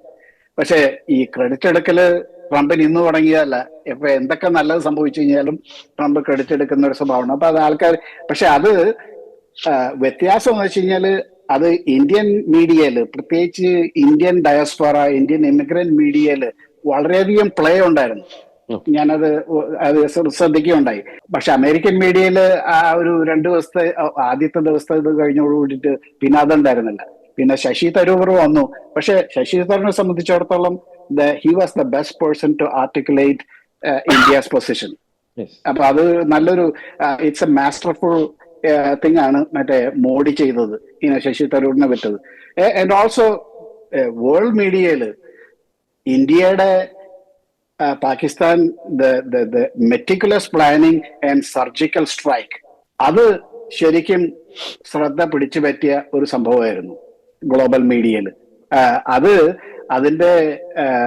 അതിനെ എക്സ്പാൻഡ് ചെയ്യാനിടെ അതിന്റെ എക്സ്പാൻഡ് ചെയ്ത് പറയാനായിട്ട് ഏറ്റവും പറ്റിയ ആള് ശശി തരൂരാണ്. പക്ഷെ the only thing is that American മീഡിയയിലും അതുപോലെ തന്നെ ഡിപ്ലോമാറ്റിക് സർക്കിളിലും ശശി തരൂരിന് ഒരുപാട് പേരെ അറിയാം. പക്ഷെ എന്നിരുന്നാലും he is always considered to be a globalist and liberal. അപ്പൊ ആ ഒരു ലേബലോടുകൂടിയാണ് ആൾക്കാർ പുള്ളീനെ വീക്ഷിക്കുന്നത്. അപ്പൊ അതുകൊണ്ട് എത്ര മൈലേജ് കിട്ടിയെന്ന് പറയാൻ പറ്റില്ല. But his conversation, his talks, I have read some of his books. വളരെ പ്രഗത്ഭനായിട്ടുള്ള ഒരു മനുഷ്യനാണ്. He can articulate really well and India got mileage. അതേസമയം മോഡിയെ സംബന്ധിച്ചിട്ട് എന്തെങ്കിലും തകരാറ് പറ്റി കഴിഞ്ഞാൽ മോഡിക്ക് ശശി തരൂരിനെ ബ്ലെയിം ചെയ്യുകയും ചെയ്യാം. So that is very masterful that what Modi did. ഞാൻ പറയാൻ വിട്ടുപോയത് ട്രംപിന്റെ മനോഭാവത്തിൽ വല്ല ചേഞ്ച് വന്നിട്ടുണ്ടാവും. എന്റെ അഭിപ്രായത്തിൽ ഇല്ല. ഈ സംസാരിക്കുന്നത് ആപ്പിളിന്റെ കാര്യമായാലും അതേപോലെ തന്നെ മറ്റ് ടാരിഫിന്റെ കാര്യമായാലും ഇന്ത്യയെ സംബന്ധിച്ചിടത്തോളം മനോഭാവത്തിൽ ചേഞ്ച് ഒന്നും വന്നിട്ടില്ല. പക്ഷേ Trump uses these off the cuff tactics. അതൊരു പ്രഷർ ടാക്ടിക്കാണ്, നെഗോഷിയേറ്റിംഗ് ടൂൾ ആവാം. അത് കഴിഞ്ഞിപ്പോ Xi Jinping, he had said so many things. He still says that he is my good friend. He will talk. That's his style. അപ്പൊ ആ കോണ്ടെക്സ്റ്റിൽ നോക്കുമ്പോ ഇതൊരു മനോഭാവത്തിലുള്ള ചേഞ്ചിന്റെ ഒരു ഇതായിട്ട് കണക്കാക്കാൻ പറ്റില്ല. ട്രംപ് എടുത്ത മറ്റൊരു വിവാദപരമായിട്ടുള്ള ഒരു നടപടി, ഇപ്പൊ ഹാർവാർഡ് യൂണിവേഴ്സിറ്റി ഉൾപ്പെടെയുള്ള ഐവി ലീഗ് എന്നൊക്കെ അറിയപ്പെടുന്ന യൂണിവേഴ്സിറ്റികൾക്കെതിരെ സ്വീകരിക്കുന്ന നിലപാട്, അവർ എടുക്കുന്ന ഈ DEI, ഡൈവേഴ്സിറ്റി, ഇക്വിറ്റി, ഇൻക്ലൂസീവ്നെസ് എന്ന് പറയുന്ന ആ ഒരു നിലപാടിനെതിരെ ട്രംപ് എടുക്കുന്ന നിലപാട് നമുക്കറിയാം. അത് എത്രത്തോളം ഒരു ഇമ്പാക്ട് അമേരിക്കയിൽ സൃഷ്ടിക്കും? ഞാൻ ചോദിക്കാനുള്ള പ്രധാനപ്പെട്ട ഒരു കാര്യം, ഇപ്പോൾ ഈ എലോൺ മസ്ക് ഉൾപ്പെടെ ഉള്ളവർ ഇത്തരം സർവകലാശാലകളുടെ ഒരു പ്രോഡക്റ്റ് ആണ്. അപ്പോൾ അവിടെ പഠിച്ചിറങ്ങുന്ന പല വിദ്യാർത്ഥികളുമാണ് പിന്നീട് പല അമേരിക്കൻ കമ്പനികളുടെയും തലപ്പത്ത് വരുന്നത്, അമേരിക്കയ്ക്ക് ഗുണപരമായിട്ടുള്ള പല കാര്യങ്ങളും സമ്മാനിക്കുന്നത്. അപ്പോൾ അദ്ദേഹം സ്വീകരിച്ചൊരു നിലപാട്, ഹാർവാർഡ് യൂണിവേഴ്സിറ്റിയിൽ ഏകദേശം 6000-ലധികം വരുന്ന വിദ്യാർത്ഥികളുടെ ഭാവി അനിശ്ചിതത്വത്തിലാക്കുന്ന രീതിയിലാണ് കാര്യങ്ങൾ പോകുന്നത്. മാത്രമല്ല, ഈ വിദേശ സർവകലാശാലകളിൽ പഠിക്കാൻ വരുന്ന വിദേശ വിദ്യാർത്ഥികൾ, ഞാൻ മനസ്സിലാക്കുന്നിടത്തോളം 4000 കോടിയിലധികം ഡോളറിന്റെ ഒരു സമ്പദ് വ്യവസ്ഥ അമേരിക്കയ്ക്ക് സമ്മാനിക്കുന്നുണ്ട്. മറ്റൊരു കാര്യം കൂടി നമ്മൾ ചിന്തിക്കേണ്ടതുണ്ട്. ഈ സർവകലാശാലയിൽ പഠിക്കാൻ വരുന്ന വിദേശ വിദ്യാർത്ഥികൾ പിന്നീട് അവർ സ്വന്തം രാജ്യങ്ങളിലേക്ക് എത്തുമ്പോൾ അത് അമേരിക്കയ്ക്ക് ഒരു സോഫ്റ്റ് പവർ എന്ന രീതിയിൽ ഗുണപരമായ പല കാര്യങ്ങളും അമേരിക്കയ്ക്ക് സമ്മാനിക്കുന്നുണ്ട്. കാരണം അത്തരം വിദ്യാർത്ഥികളാണ് പിന്നീട് ആ രാജ്യങ്ങളുടെ ഭരണതലപ്പത്തും ബ്യൂറോക്രസിയിലും ഒക്കെ വരുന്നത്. അപ്പോൾ ഇതെല്ലാം കൂട്ടിച്ചേർത്ത് വായിക്കുമ്പോൾ ഈ യൂണിവേഴ്സിറ്റികൾക്കെതിരെ ട്രംപ് സ്വീകരിക്കുന്ന നിലപാടുകൾ എത്രത്തോളം ഒരു ദോഷം അമേരിക്കയ്ക്ക് ചെയ്യാൻ സാധ്യതയുണ്ട്? അദ്ദേഹത്തിന് ചില നിലപാടുകളുണ്ട്. ഇടതുപക്ഷ ചിന്താഗതിക്കാരും യഹൂദ വിരുദ്ധരും ഒക്കെ യൂണിവേഴ്സിറ്റിയിൽ കൈയടക്കുന്നു എന്നൊരു വാദം അദ്ദേഹത്തിനുണ്ട്. പക്ഷെ എങ്കിൽ പോലും ഞാൻ നേരത്തെ സൂചിപ്പിച്ച പോയിന്റ് വെച്ച് നോക്കുമ്പോൾ ഈ തീരുമാനങ്ങൾ ഒരു തിരിച്ചടിയാകാനുള്ള ഒരു സാധ്യതയുണ്ടോ? ട്രംപിനെ സംബന്ധിച്ചിടത്തോളം ഈ ഇൻസ്റ്റിറ്റ്യൂഷൻസിന് എതിരായിട്ടുള്ള ഈ യുദ്ധം ഇന്ന് തുടങ്ങിയതൊന്നുമല്ല. പക്ഷേ ഒരു കാര്യം മനസ്സിലാക്കേണ്ടത് വെച്ച് കഴിഞ്ഞാൽ കഴിഞ്ഞ ഒരു 10-25 കൊല്ലമായിട്ട് ഈ ഇലീറ്റ് ഇൻസ്റ്റിറ്റ്യൂഷൻസിലേക്ക് ബില്യൺസ് ഓഫ് ഡോളേഴ്സ് ആണ് ഈ ഗൾഫ് കൺട്രീസിൽ നിന്നും ചൈനയിൽ നിന്നും അതേപോലെ തന്നെ പ്രൈവറ്റ് ഷെയ്ഖ്മാരുടെ നിന്നും ഈ ഇൻസ്റ്റിറ്റ്യൂഷൻസിലേക്ക് ഒഴുകിയത്. പലതും ഡൊണേഷനായിട്ടും പലതും റിസർച്ച് വർക്കായിട്ടും പലതും അവർ മിസ്യൂസ് ചെയ്യുന്ന രീതിയിൽ ഡൊണേഷൻസ്, അതൊക്കെ റിസർച്ച് പ്രോജക്റ്റ് പല വിധത്തിലാണ് ഇത് വന്നുകൊണ്ടിരുന്നത്. ആ ഒരുപാട് എമൗണ്ടുകൾ പോയിരുന്നത് മിഡിൽ ഈസ്റ്റിന് ഒത്തിരി സ്റ്റുഡൻസ് ഉണ്ട്. അപ്പോൾ ഈ apologist for Hamas and Hezbollah anti Jewish ഇപ്പോ ആന്റൈ സെമിറ്റിസം ആണ് മെയിൻ ആയിട്ടുള്ള കാരണം. അതിന്റെ പേരിൽ ഇത്രയും കടുത്ത ശിക്ഷിക്കല് ട്രംപ് എടുത്തതിന്റെ ഒരു കാരണം വെച്ച് കഴിഞ്ഞാല് കൺസർവേറ്റീവ് ജ്യൂസിന്റെ പ്രോജക്ട് എസ്തർ എന്ന് പറഞ്ഞിട്ടൊരു ഒരു കഴിഞ്ഞ കൊല്ലം രൂപീകരിച്ച ഒരു പ്രോജക്റ്റ് ഉണ്ട്. അതായത് ഈ 2 ദശകങ്ങളായിട്ട് ജ്യൂസിനെതിരെ ഈ എലീറ്റ് ഇൻസ്റ്റിറ്റ്യൂഷൻസിൽ ഭയങ്കര പ്രഷറായിരുന്നു. അവരെ അറ്റാക്ക് ചെയ്യുക, അവരെ പ്രൊമോട്ട് ചെയ്യാതിരിക്കുക, അവർക്കെതിരെ ഇൻഡയറക്റ്റ് ആയിട്ട് പല വിധത്തിൽ അവരെ ഒതുക്കിക്കൊണ്ടിരിക്കുന്ന സമയം. അത് ജ്യൂസിന് കുറച്ചൊക്കെ ക്രിസ്ത്യൻസിനും പറ്റിയിട്ടുണ്ട്. ഇതൊക്കെ എലീറ്റ് ഇൻസ്റ്റിറ്റ്യൂഷൻസിലെ teachers and some of the students were playing a big role in anti-Semitism and the protest and everything. അപ്പോ ഇവര് സ്റ്റുഡൻസ് ആയിട്ട് വരുന്ന ഈ വിദ്യാർത്ഥികൾ വളരെ കേപ്പബിൾ ആയിട്ടുള്ള വിദ്യാർത്ഥികളാണ്, വളരെ അങ്ങേറ്റം പഠിപ്പിൽ ഉയർന്ന നിലവാരം പുലർത്തുന്ന സ്റ്റുഡൻസ് ഒക്കെയാണ്. പക്ഷെ ഇവിടെ വന്നിട്ട് പ്രൊട്ടസ്റ്റ് നടത്താനും സ്ട്രീറ്റിലെ ക്യാമ്പ് ചെയ്യലും അടിച്ചു തകർക്കലും അത് അനുവദിക്കാന്ന് പറഞ്ഞു കഴിഞ്ഞാല് അത് സമ്മതിക്കും. പക്ഷെ ഇത്രയും ഹാർഷായിട്ടുള്ള ആക്ഷൻ എടുക്കാൻ കാരണം ഹാർവാർഡ് ഉടനെ ട്രംപിനെ സൂ ചെയ്തു. അപ്പോ he is always tit for tat. If you do something, you can try to reconcile and talk to him. He will be more listening and he will be willing to change. For Cornell University, pala universities മുന്നോട്ട് വന്നു. They don't have any problem. They reconcile with Trump. They changed the CEO. They changed this DEI. Diversity equity is a good thing. പക്ഷേ it degenerated into an apologist for liberal causes, Hamas apologies, Hezbollah apologies.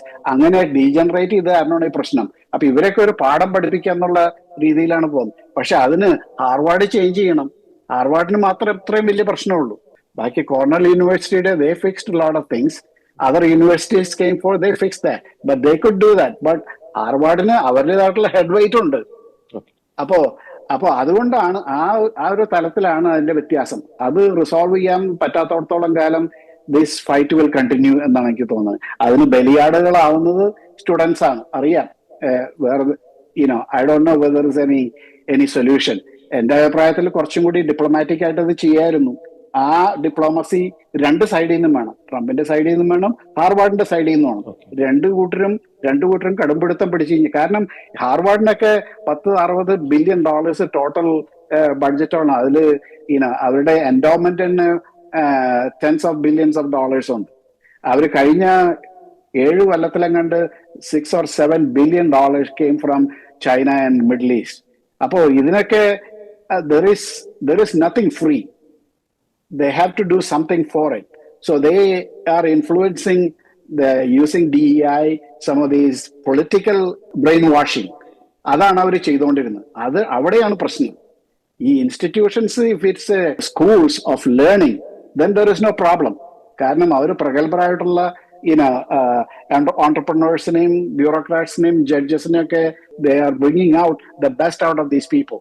പക്ഷേ ആ institutions ഇങ്ങനത്തെ ഒരു leftist, Marxist, Islamist ആ ഒരു കാറ്റഗറിയിലേക്ക് അവരെ brainwash ചെയ്യുകയാണെന്നുണ്ടെങ്കിൽ then the result is bad. Recent MIT-യിലെ ഒരു വളരെക്ടോറിയൻ ഒരു ഇന്ത്യക്കാരത്തി പെൺകുട്ടിയുടെ പ്രസംഗം, she changed the speech and became I don't know, to me, എന്നെ സംബന്ധിച്ചിടത്തോളം I think that's not the place. That's not the place. Yes. Yeah. അപ്പോ രണ്ട് സൈഡിലും ഒരുപാട് മിസ്റ്റേക്ക് ഉണ്ട്. I think until they come to the table and talk frankly, ഇതിനൊരു solution ഉണ്ടാവില്ല. എന്തുകൊണ്ടാണ് ഈ യുക്രൈൻ റഷ്യ യുദ്ധം ഒരു കീറാമുട്ടിയായിട്ട് ട്രംപിന്റെ മുമ്പിൽ ഇപ്പോഴും അവശേഷിക്കുന്നത്? നമ്മളിത് ഷൂട്ട് ചെയ്യുന്ന ദിവസം, അതിന്റെ തലേദിവസം ഇന്നലെ രാത്രി ട്രംപ് പുടിനുമായിട്ട് ഏകദേശം 1.25 മണിക്കൂറോളം ഫോണിൽ സംഭാഷണം നടത്തിയെന്ന് അദ്ദേഹം സാമൂഹ്യ മാധ്യമത്തിലൂടെ അറിയിക്കുകയുണ്ടായി. മാത്രമല്ല, പുടിൻ വളരെ കർശനമായിട്ടുള്ള നിലപാടുകളിലേക്ക് പോകുന്നു. ഈ കഴിഞ്ഞ ദിവസം യുക്രൈൻ നടത്തിയ ആക്രമണം, ഓപ്പറേഷൻ സ്പൈഡർ വെബ് എന്ന പേരിൽ യുക്രൈൻ നടത്തിയ ആക്രമണം, അതിൽ പുടിൻ ഒട്ടും തന്നെ അത് എന്താ പറയുക, വളരെ അധികം രൂക്ഷമായിട്ടുള്ള രീതിയിലാണ് അതിനെതിരെ പുടിൻ പ്രതികരിക്കുന്നത്. അതിനെതിരെ ഒരു തിരിച്ചടി നൽകിയതിനു ശേഷം മാത്രമാണ് ഇനി സമാധാന ചർച്ചകൾ നടത്തുകയുള്ളൂ എന്ന കർശന നിലപാട് പുടിൻ സ്വീകരിക്കുന്നു. അപ്പോൾ എന്തുകൊണ്ട് ഒരു കീറാമുട്ടിയായിട്ട് യുക്രൈൻ റഷ്യ വിഷയം ട്രംപിന്റെ മുൻപിൽ ഇപ്പോഴും നിലകൊള്ളുന്നു? ട്രംപ് ഇലക്ഷൻ സമയത്ത്, ക്യാമ്പയിന്റെ സമയത്ത് പറഞ്ഞു ഇത് പെട്ടെന്ന് സോൾവ് ചെയ്യാം. പക്ഷേ ഇതിലേക്ക് ഇറങ്ങി പുറപ്പെട്ടപ്പോഴാണ് ചില പ്രാക്ടിക്കൽ ഡിഫിക്കൽട്ടീസ് മനസ്സിലായത്. ആദ്യം പുടിനെ കുറച്ചൊന്ന് ചെയ്യാനായിട്ട് നോക്കി. കാരണം സെലൻസ്കീനെ അത് പറഞ്ഞു ഇത് പറഞ്ഞ് വൈറ്റ് ഹൗസിൽ വിളിച്ചു വരുന്ന അവിടെ നിന്ന് അടിച്ചിരുത്തി. അപ്പൊ പുടിൻ പക്ഷെ ഇതിന്റെ അടിസ്ഥാനപരമായിട്ടുള്ള പ്രശ്നം എന്താ വെച്ച് കഴിഞ്ഞാല്, Putin is answerable to 3 groups. ഒന്ന്, അവിടുത്തെ മിലിറ്ററി ടോപ്പ് ബ്രാസ്, അവരോട് ആൻസർ ചെയ്യണം. ഈ ബ്യൂറോക്രാറ്റ്സിന്റെ ടോപ്പിലുള്ള ആൾക്കാർ, പിന്നെ ഒളിഗാർക്സ്, അവിടുത്തെ ബിസിനസ് ലീഡേഴ്സ്, അതൊക്കെ ഒരു അൾട്രാ ക്യാപിറ്റലിസ്റ്റ് ഒരു മാഫിയ ഗ്രൂപ്പാണ് അവിടുത്തെ ഒളിഗാർക്സ്. അപ്പൊ അവരോടും ആൻസർ ചെയ്യണം. ഇവരോടൊക്കെ പ്രോമിസ് ചെയ്തിരുന്ന കഴിഞ്ഞ 20 കൊല്ലം ഇവിടെ മറ്റേ ലീഡറായിട്ട് ഇരുന്നതിന്റെ ഒരു കാര്യം അവർ പ്രോമിസ് ചെയ്തിരുന്നത്, പുടിൻ പ്രോമിസ് ചെയ്തിരുന്നത്, ഈ യുക്രൈൻ യെൽസിന്റെ സമയത്ത് റഷ്യയിൽ നിന്ന് വേർപെടുത്തി. അതേസമയം ഡോൺബാസ് ഏരിയയിലും ക്രൈമിയയിലും അതിനോട് കീവിന് അടുത്ത് കിടക്കുന്ന പ്രദേശങ്ങളിലൊക്കെ ഭൂരിപക്ഷം റഷ്യയോട് ചേർന്ന് നിൽക്കണം, റഷ്യയുടെ ഭാഗമാവണം എന്ന് താല്പര്യപ്പെടുന്ന ആൾക്കാരാണ് അവിടെ ജീവിക്കുന്നത്. അപ്പോ യുക്രൈന്റെ ഈ ഡോൺബാസ് ക്രൈമിയ റീജിയൻ മാത്രമല്ല, നല്ലൊരു ഭാഗം യുക്രൈന്റെ റഷ്യയിലേക്ക് കൂട്ടിച്ചേർക്കാവുന്ന അങ്ങനത്തെ ഒരു വാഗ്ദാനമാണ് ഇവർ ഈ 3 കൂട്ടർക്കും കൊടുത്തിട്ടുള്ളത്. അപ്പൊ ഇതുവരെ വാർ തുടങ്ങിയ സമയത്ത് പെട്ടെന്ന് ഈ വേഗം യുക്രൈൻ പകുതിയും റഷ്യയുടെ കൂടെ ആക്കാം എന്നുള്ള രീതിയിലാണ് അവർ തുടങ്ങിയത്. പക്ഷെ അതൊക്കെ പാളിപ്പോയി, അതൊന്നും നടന്നില്ല. ഇപ്പോ ഇത്രയും നാൾ കഴിഞ്ഞിട്ട് 1.5 മില്യൺ ആൾക്കാർ മരിച്ചു അല്ലെങ്കിൽ വൂണ്ടഡായി. ഇത്രയും കഴിഞ്ഞിട്ടും there is nothing to show. Donbas ഏരിയന്റെ ക്രൈമിയൻ, അതിപ്പോ ഈ 2-3 ദിവസത്തിനുള്ള ഡ്രോൺ അറ്റാക്കിൽ അവരുടെ പ്ലെയിനും പോയി, ക്രൈമിയയിലുള്ള ബ്രിഡ്ജും പോയി. അപ്പോ ഇനിയിപ്പോ there is nothing to show to the people he is answerable to. അപ്പൊ ഈ 3 group, bureaucrats, top military brass and oligarchs, അവർക്ക് എന്തെങ്കിലും മീനിങ് ആയിട്ട് അവർക്ക് കൊടുക്കണം. അതാണ് ട്രംപ് ആദ്യം പ്രപ്പോസ് ചെയ്തത്. ഒരു 10%, അതായത് ക്രൈമിയ, ഡോൺബാസ്, അത് റഷ്യയുടെ കൂടെ പോവാ. ഇത് വളരെ ഈസി ആയിട്ടുള്ള ഒരു സൊല്യൂഷനാണ്. കാരണം അവിടെ ഇപ്പോൾ ഒരു റെഫറൻഡം നടത്തി കഴിഞ്ഞാൽ 61% to 71% of the people they want to be part of Russia. അപ്പൊ അത് വളരെ ഈസിയാണ്. ഇപ്പൊ ഞാൻ ഇന്നാള് മൊറോക്കോയില് പോയി കഴിഞ്ഞപ്പോ അവിടെ യുക്രൈനിൽ നിന്നുള്ള കുറച്ച് റഷ്യക്കാരുണ്ടായിരുന്നു. അവരോട് ഞാൻ ഈ കാര്യങ്ങളൊക്കെ സംസാരിച്ചപ്പോ അവര് പറയണത് അവന്റെ വീടൊക്കെ ഡോൺബാസ് ഏരിയയിലാണ്. അവര് പറയും ഞങ്ങള് ഒറിജിനലി റഷ്യക്കാരാണ്, we want to be part of Russia. ഇത് യെൽസിന്റെ സമയത്ത് അവർ ഒരു ആർട്ടിഫിഷ്യൽ ബോർഡർ ഒക്കെ ഉണ്ടാക്കി ഇത് യുക്രൈനിലൊക്കെ തട്ടി, but we want to be part of Russia. അപ്പൊ അവൻ പറയണത്, അപ്പൊ ഈ കൂട്ടർ ഇവരെല്ലാവരും പറയണത് വെച്ച് കഴിഞ്ഞാല് we want to be part of Russia, we don't want to be part of Ukraine, we will be happy if we are part of Russia. അപ്പൊ അങ്ങനത്തെ ഒരു സാഹചര്യം കൂടി ഉണ്ട് ഇതിനകത്ത്. അപ്പോ ഇനിയിപ്പോ ഇപ്പോഴത്തെ സാഹചര്യത്തിൽ ഈ ക്രൈമിയ ബ്രിഡ്ജും ഈ എയർഫോഴ്സ് പ്ലെയിൻ ആക്രമണവും കഴിഞ്ഞ് കഴിഞ്ഞാൽ അതിനൊരു തിരിച്ചടി കൊടുത്തിട്ട് എന്തെങ്കിലും ഒരു സൊല്യൂഷൻ ഉണ്ടാവുള്ളൂ. പക്ഷെ സൊല്യൂഷൻ എന്ന് പറയുന്നത് ട്രംപിന്റെ അഭിപ്രായത്തിലും അതുപോലെ തന്നെ പുടിന് സ്വീകാര്യമായിട്ടുള്ള സെറ്റിൽമെന്റിലും അറ്റ്ലീസ്റ്റ് ഒരു 10% of Ukraine will go with Russia. അത് എനിക്ക് തോന്നുന്നു ഇപ്പോഴത്തെ സാഹചര്യത്തിൽ Ukraine is also willing to do it. അപ്പൊ ഒരു സൊല്യൂഷൻ ഉണ്ടാവും. 2 കൂട്ടരും മാനസികമായിട്ട് ആ സീസ് ഫയറിലേക്ക് എത്തുന്ന ആ ഒരു സാഹചര്യം വരണം. ഒരു തിരിച്ചടിയും കൂടി കഴിഞ്ഞ് കഴിഞ്ഞാൽ ഒരുപക്ഷെ അതിനുള്ള ആ ഒരു മെന്റൽ ഫ്രെയിംവർക്കും ഫിസിക്കൽ ഫ്രെയിംവർക്കും സെറ്റിൽമെന്റ് ഫ്രെയിംവർക്കും ഉണ്ടാവും. മറ്റൊരു കാര്യം കൂടി സാർ, ട്രംപ് ഇതുവരെ ഒരു വിജയത്തിലേക്ക് എത്തിച്ചേരാൻ സാധിക്കാതെ പോകുന്ന ഒരു മേഖലയാണ് ഇറാനുമായിട്ട് ബന്ധപ്പെട്ട ന്യൂക്ലിയർ ഡീല്. ഇന്നലെ തന്നെ, എനിക്ക് തോന്നുന്നു ഇന്നലെയാണെന്ന് എനിക്ക് തോന്നുന്നു, ഇറാന്റെ പരമോന്നത നേതാവായിട്ടുള്ള ഖമേനി തന്നെ വ്യക്തമാക്കിയിട്ടുണ്ട്, ന്യൂക്ലിയർ എൻറിച്ച്മെന്റ് പ്രോസസ്സ് ഞങ്ങളത് അവസാനിപ്പിക്കുകയില്ല എന്ന നഖശിഖാന്തം വ്യക്തമാക്കി കഴിഞ്ഞിരിക്കുന്നു. അത് ആ നിലപാടുമായി ബന്ധപ്പെട്ട് ഇസ്രായേൽ ഇനി സ്വീകരിക്കാൻ പോകുന്ന നടപടികളെ വളരെ ആശങ്കയോടെ ലോകം നോക്കിക്കാണുന്നുണ്ട്. ഏതെങ്കിലും ഘട്ടത്തിൽ ഇസ്രായേൽ ഇറാനെ ആക്രമിക്കാൻ ശ്രമിച്ചാൽ, അല്ലെങ്കിൽ ഇറാന്റെ ന്യൂക്ലിയർ ഫെസിലിറ്റീസിനെ ആക്രമിക്കാൻ ശ്രമിച്ചാൽ, അത് അമേരിക്കയുടെ പിന്തുണയില്ലാതെ ഇസ്രായേൽ നിലവിൽ അത് ഡയറക്റ്റ് ഒരു ഫൈറ്റ് നടത്താൻ സാധ്യത വളരെ കുറവാണ്. അപ്പോൾ അമേരിക്കയുടെ ഒരു നിലപാട് ആ കാര്യത്തിൽ എന്തായിരിക്കും? ഒരു ഫുൾ ഫ്ലഡ്ജ് ആയിട്ടുള്ള ഒരു ആക്രമണത്തിന് പിന്തുണ ട്രംപ് നിലവിലെ സാഹചര്യത്തിൽ ഇസ്രായേലിന് കൊടുക്കാൻ സാധ്യതയുണ്ടോ? ഇസ്രായേലിനെ സംബന്ധിച്ചിടത്തോളം ഇസ്രായേലിന് അറിയാം, ഇറാൻ അറ്റ്ലീസ്റ്റ് കുറച്ച് ബോംബുകൾക്കുള്ള യുറേനിയം ഓൾറെഡി എൻറിച്ച് ചെയ്തിട്ടുണ്ട്. അത് അമേരിക്കയ്ക്കും അറിയാം. ഇവരൊന്നും നേരിട്ട് പറയില്ലെങ്കിലും ഇപ്പോഴാണ് അത് അക്നോളജ് ചെയ്തത്. They have enough uranium. അപ്പോ എന്തായാലും ഈ ഫർദർ യുറേനിയം എൻറിച്ച്മെന്റ് ഇല്ല. ഇനി ഫർദർ പർപ്പസിന് വേണ്ടിയിട്ട് യുറേനിയം സിവിൽ യൂസിന് വേണ്ടി വന്നു കഴിഞ്ഞാൽ മറ്റു രാജ്യങ്ങളിൽ നിന്ന് വാങ്ങിക്കാം എന്ന് എഗ്രി ആണെന്നുണ്ടെങ്കിൽ ഒരുപക്ഷെ ഒരു എഗ്രിമെന്റ് ഉണ്ടാവും. ട്രംപിനെ സംബന്ധിച്ചിടത്തോളം he want to exhaust all the means to avoid a war, avoid a strike. അപ്പൊ അതിന് ട്രംപും ഇസ്രായേൽ നെതന്യാഹുവായിട്ട് ഒരു അണ്ടർസ്റ്റാൻഡിങ് ഉണ്ട്. അത് എപ്പോഴാ ഈ ടൈം ലൈൻ തീരണമെന്ന് പറയാൻ പറ്റില്ല. അത് ഒരുപക്ഷെ പല ഫാക്ടേഴ്സിനെ അടിസ്ഥാനമാക്കിയായിരിക്കണം. പലതും ഇറാനിൽ തന്നെ ഒരു അപ്രൈസിങ് ഉണ്ടായി കഴിഞ്ഞാൽ, ഇപ്പോ ഇന്നലെ രാത്രി IRGC ഹെഡ്ക്വാർട്ടേഴ്സിന്റെ സമീപത്ത് താമസിക്കുന്ന എല്ലാവരോടും ഒഴിഞ്ഞു പോകാനാണ് പറഞ്ഞിരിക്കുന്നത്. അപ്പോ അപ്പൊ ഈ ഇന്റലിജൻസ് വരുന്നത് ഈ US IRGC സെല്ലുകളിൽ നിന്നും ലണ്ടനിലെ സെല്ലിൽ നിന്നൊക്കെയാണ് ഈ ഇവാക്യുവേറ്റ് ചെയ്യാൻ പറഞ്ഞിട്ട് ഉള്ള ന്യൂസ് വന്നിരിക്കുന്നത്. അപ്പൊ അവിടെ ആകെ കമോഷൻ നടന്നുകൊണ്ടിരിക്കുകയാണ്. അപ്പൊ ഒരു പക്ഷേ ഇറാനിൽ തന്നെ ഒരു അപ്രൈസിങ്ങിന് സാധ്യത അവർ വെയിറ്റ് ചെയ്തുകൊണ്ടിരിക്കുകയാണോ സംശയമുണ്ട്. എന്തൊക്കെ വന്നു കഴിഞ്ഞാലും ഇസ്രായേൽ എന്തായാലും ഇറാനിന് ഈ ന്യൂക്ലിയർ ബോംബ് ഉണ്ടാക്കാനോ അല്ലെങ്കിൽ ഡെലിവറി സിസ്റ്റം, അവർക്ക് തൽക്കാലം ഇപ്പൊ ഡെലിവറി സിസ്റ്റം ഇല്ല, പ്ലെയിനിൽ ഡെലിവറി ചെയ്യാനുള്ള സിസ്റ്റം ഇല്ല, മിസൈലിൽ അവരത് ഇത് ചെയ്തിട്ടില്ല. പക്ഷെ എൻറിച്ച് ചെയ്തിട്ടുണ്ട്. പക്ഷെ അത് ഫുൾ സ്കെയിലിൽ പ്രാക്ടിക്കലായിട്ട് ചെയ്യാവുന്ന രീതിയിൽ ആ സ്റ്റേജിൽ എത്തുന്ന മുമ്പ് ഇസ്രായേൽ എന്തായാലും അവർ അടിച്ചിരിക്കും. അതല്ലെങ്കിൽ ഇറാനിൽ ഒരു അപ്രൈസിങ് ഉണ്ടായി വളരെ അടുത്ത് തന്നെ ആ ഒരു സ്റ്റേജിലേക്ക് ഇറാൻ വരുന്നുണ്ട്. കഴിഞ്ഞ ഒരു കൊല്ലത്തെ സംഭവങ്ങൾ നോക്കുകയാണെന്നുണ്ടെങ്കിൽ പ്രൊട്ടസ്റ്റ് നടക്കുന്നുണ്ട്, മുള്ളമാരുടെ തൊപ്പി തട്ടി തെറിപ്പിക്കല് വളരെ ധൈര്യത്തിലാണ് ചെയ്യുന്നത് പല സിറ്റികളിലും. അപ്പൊ ഒരുപാട് കാര്യങ്ങൾ അവിടെ സംഭവിക്കുന്നുണ്ട്. അപ്പോ ട്രംപിനെ സംബന്ധിച്ചിടത്തോളം എങ്ങനെയെങ്കിലും വാർ ഒഴിവാക്കി കഴിഞ്ഞാൽ, അല്ലെങ്കിൽ വാറിന് ഒഴിവാക്കാവുന്ന എല്ലാ സാഹചര്യങ്ങളും, എല്ലാ ഒത്തുതീർപ്പും എക്സോസ്റ്റ് ചെയ്തതിനു ശേഷം ഇസ്രായേലിനോട് പോയി തട്ടിക്കൊള്ളാൻ പറയും എന്നാണ് എനിക്ക് തോന്നുന്നത്. മറ്റൊരു മേഖലയാണ് ഗാസ മേഖല. വളരെ ഒരു ഔട്ട് ഓഫ് ബോക്സ് തിങ്കിങ് ആണ് ട്രംപ് പ്രഖ്യാപിച്ചത്. അതായത് ഗാസ ഒരു ടൂറിസം ഏരിയയാക്കി മാറ്റും, അങ്ങനെ വലിയൊരു സ്വപ്നം അദ്ദേഹം പങ്കുവെക്കുകയുണ്ടായി. പക്ഷെ അത് എത്രത്തോളം പ്രാക്ടിക്കലാണ് നിലവിലെ സാഹചര്യത്തില്? അത് അവിടെ നിന്നുള്ള ജനങ്ങളെ മറ്റൊരു ഇടങ്ങളിലേക്ക്, അത് ഏകദേശം ലക്ഷക്കണക്കിന് ജനങ്ങളുണ്ട്, ഒരു കൂട്ട പലായനം തന്നെ അവിടെ നിന്ന് നടത്തേണ്ടി വരും. അത് എത്രത്തോളം പ്രാക്ടിക്കലാണ്? ആ ഒരു നിലപാടിൽ തന്നെ അദ്ദേഹം ഉറച്ച് നിൽക്കുകയാണോ? ഗാസയെ കുറിച്ചുള്ള ട്രംപിന്റെ പദ്ധതി എന്തൊക്കെയാണ്? ട്രംപിന്റെ സ്റ്റേറ്റ്മെന്റ് പലരെയും അതിശയിപ്പിച്ചു. Gaza will become a resort property. പക്ഷെ അന്നത് പറഞ്ഞപ്പോ എല്ലാവരും ചിരിച്ചു, ഇത് എന്ത് കഥ.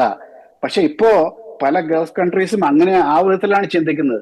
കാരണം ഗാസ ഇപ്പൊ ഒരു ശവപ്പറമ്പ് പോലെയാണ് കിടക്കുന്നത്. അവിടെ ഒന്നും ചെയ്യാൻ നിവൃത്തിയില്ല. ടണൽസ് മുഴുവൻ ബോംബ് ചെയ്തിട്ട് അത് മുഴുവൻ കാനയായിട്ട് കിടക്കണു, ബിൽഡിങ് താറുമാറായി കിടക്കണു. ഇതൊക്കെ ആര് ക്ലീൻ ആക്കും?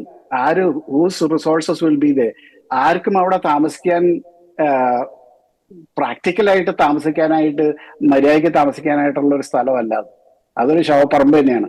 അപ്പോ ട്രംപിന്റെ ഇപ്പോഴത്തെ ഐഡിയയും അന്നത്തെ ഐഡിയയും മുന്നോട്ട് വെച്ചത് ഇതാണ്. ഇവരൊക്കെ അറ്റ്ലീസ്റ്റ് ടെമ്പററിലി ലിബിയയിലേക്കോ ജോർഡാനിലേക്കോ ഈജിപ്തിലേക്കോ അവരെ ട്രാൻസ്പ്ലാന്റ് ചെയ്യുക. അത് കഴിഞ്ഞിട്ട് ഗാസ അടിച്ച് നിരപ്പാക്കി അവിടെ സൗദി അറേബ്യയുടെയും UAE-യുടെയും ഒക്കെ സഹായത്തോടുകൂടിയിട്ട് ഇൻഫ്രാസ്ട്രക്ചർ ബിൽഡ് ചെയ്യുക അമേരിക്കയും യൂറോപ്പും എല്ലാം വിൽ ഹെൽപ്പ്. അവിടെ എന്നിട്ട് ഒരു സെക്യുലർ ഡെമോക്രാറ്റിക് ഗവേണൻസ് സെറ്റപ്പ് ഉണ്ടാക്കുക. Israel provide the security framework. ആ ഒരു സംവിധാനത്തിൽ നല്ലൊരു പ്രോപ്പർട്ടി ആയിട്ട് ഗാസ സ്ട്രിപ്പ് ഉയർത്താനായിട്ട് സാധിക്കും. കാരണം ഗാസയ്ക്ക് വേറൊരു ഹിസ്റ്ററി ഉണ്ട്. ഈ ജ്യൂസ് 2005 അവിടുന്ന് ഗാസയിൽ നിന്ന് എല്ലാം വിട്ടിട്ട് പോകുന്നത്. കാരണം 2005 ഗാസയുടെ എക്കോണമിയുടെ 70% ഈ 8,000 ജ്യൂസാണ്. അവരുടെ ഡ്രിപ്പ് ഇറിഗേഷൻ, അവരുടെ വെജിറ്റബിൾ എക്സ്പോർട്ടിലാണ് ജീവിച്ചിരുന്നത് അവരുടെ. അപ്പൊ ഈ 8,000 ജ്യൂസ് അവിടുത്തെ എക്കോണമിയിൽ നല്ലൊരു പങ്ക് വഹിച്ചിരുന്നതാണ്. എന്നിട്ട് മറ്റേ ഇൻറ്റിഫാഡയും ഇതൊക്കെ വന്ന് ഇവരെ അവിടെ അടിച്ച് പുറത്താക്കണം എന്നൊക്കെ പറഞ്ഞ് അവസാനം അമേരിക്ക എന്നുള്ള വേൾഡ് ന്യൂസ് ആൻഡ് ഈ കോളേജുകളുടെ റാങ്കിങ് ഒക്കെ നിശ്ചയിക്കുന്ന ഒരു മാഗസിനുണ്ട്, US world news and report എന്ന് പറഞ്ഞിട്ട്. അതിന്റെ ഓണറാണ് ഇവർക്ക് നഷ്ടപരിഹാരം കൊടുത്തത്. ഈ 8,000 ജ്യൂസിന് ഗാസയിൽ നിന്ന് ഇസ്രായേലിലേക്ക് പോകാനായിട്ട് നഷ്ടപരിഹാരം കൊടുത്തു കൊണ്ടുപോയത്. അപ്പോ അവര് പോയപ്പോ എല്ലാ ഇൻഫ്രാസ്ട്രക്ചർ, ഈ ഡ്രിപ്പ് ഇറിഗേഷൻ, മറ്റേ വെജിറ്റബിൾ ഫാം, ഇതെല്ലാം അതുപോലെ തന്നെ ഇട്ടിട്ട് പോയി. എന്നിട്ട് 6 മാസത്തിനുള്ളിൽ ഇവര് മുഴുവൻ നശിപ്പിച്ചു. അത് മോട്ടറും ഹോസും എല്ലാം ഊരി എടുത്ത് വിറ്റ് അവസാനം പഴയ പോലെ ഒന്നുമില്ലാണ്ടായി. അപ്പൊ അതാണ് ഹിസ്റ്ററി. അപ്പോ അവരെ തന്നെ ഏൽപ്പിച്ചു കൊടുത്തു കഴിഞ്ഞാൽ ഒന്നും നടക്കില്ല. അതുകൊണ്ടാണ് അവരെല്ലാം അവിടെ നിന്ന് മാറ്റി ഇൻഫ്രാസ്ട്രക്ചർ എല്ലാം ലേ ഔട്ട് ചെയ്തതിന് ശേഷം ഇത് if they subscribe four A living in A secular way then you can come എന്നുള്ളതാണ്.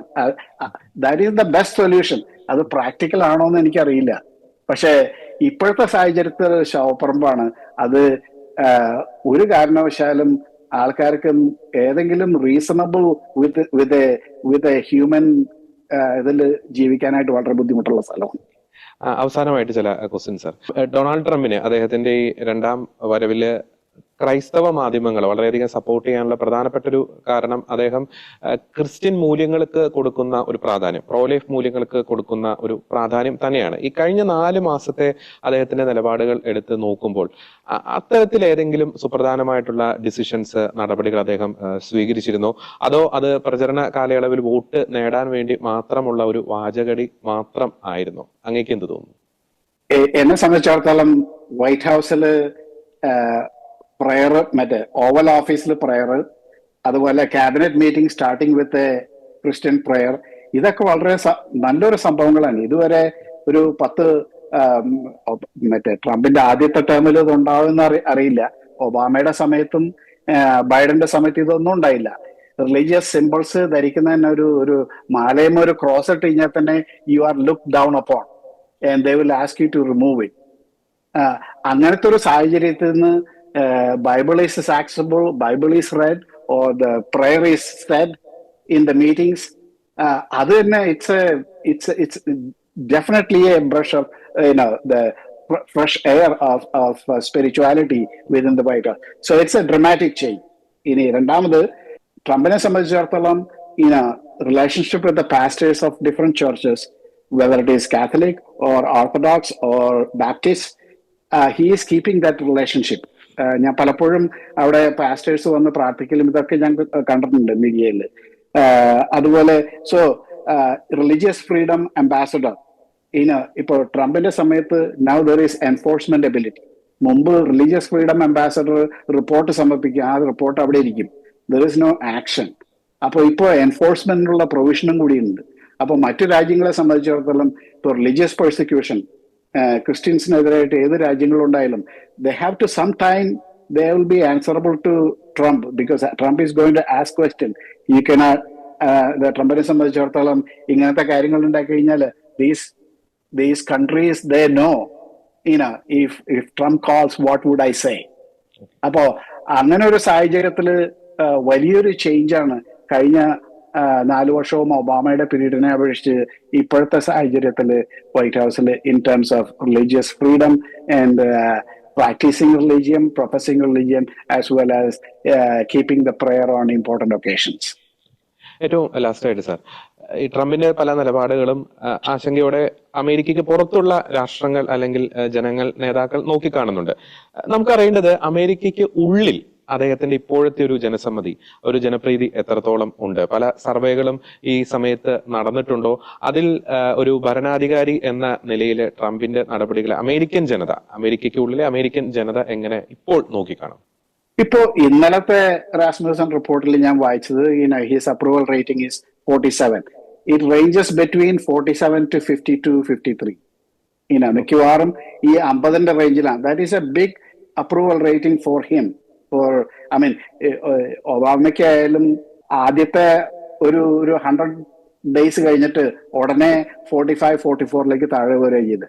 അപ്പൊ അങ്ങനെ നോക്കുമ്പോൾ ട്രംപിന്റെ approval rating is very good. രണ്ടാമത്തേത്, ഇത് വളരെ ഇമ്പോർട്ടന്റ് ആണ്. ഇപ്പൊ ഞാൻ ഈ പറഞ്ഞ സ്റ്റാറ്റിസ്റ്റിക്സിൽ തന്നെ ഹിസ്പാനിക്സില് 100 ഡേയ്സിനെ ഇവാലുവേറ്റ് ചെയ്തിട്ടുള്ള Hispanic people responded 62% he is doing a great job. 62%. African കറുത്ത വർഗ്ഗക്കാരെ സംബന്ധിച്ചിടത്തോളം 39% ആൾക്കാര് ട്രംപിന്റെ ആക്ഷൻസ് അപ്രൂവ് ചെയ്യാണ്. അപ്പോ റിപ്പബ്ലിക്കൻ പാർട്ടിയെ സംബന്ധിച്ചിടത്തോളം ഇതൊരു സീസ്മിക് ചേഞ്ച് ആണ്. ട്രംപ് റിപ്പബ്ലിക്കൻ പാർട്ടീനെ സത്യത്തിൽ ഉടച്ചു വാർത്തുന്നുള്ളതാണ്. യൂണിയൻകാരുടെ സപ്പോർട്ട്, റെസ്റ്റോറന്റ് വർക്കേഴ്സിന്റെ സപ്പോർട്ട്, ബ്ലൂ കോളർ വർക്കേഴ്സിന്റെ സപ്പോർട്ട്, ഹിസ്പാനിക്സിന്റെ സപ്പോർട്ട്, ബ്ലാക്സിന്റെ സപ്പോർട്ട്. അപ്പോ പാർട്ടിയുടെ അണികളെ പ്രത്യേകിച്ച് താഴ്ന്ന മറ്റേ വരുമാനമുള്ള ആ മേഖലകളിൽ ശരിക്ക് കൂടുതൽ സപ്പോർട്ട് റിപ്പബ്ലിക്കൻ പാർട്ടിക്കുണ്ട്. സത്യത്തിൽ നോക്കുകയാണെങ്കിൽ ഡെമോക്രാറ്റ്സ് സെനറ്റേഴ്സിനെയും കോൺഗ്രസ്മാനൊക്കെ they are much more richer people than Republicans. അപ്പോ ആ പാർട്ടിയിൽ തന്നെ വലിയൊരു അലൈൻമെന്റിൽ ചേഞ്ച് കൊണ്ടുവന്നിട്ടുണ്ട് ട്രംപിന്. ടിപ്സ്, സോഷ്യൽ സെക്യൂരിറ്റി, ഇതൊക്കെ ടാക്സ് എക്സംഷൻ ആക്കി, അതൊക്കെ ഈ ബില്ലിലുണ്ട്, ടാക്സിന്റെ ബില്ലിലുണ്ട്.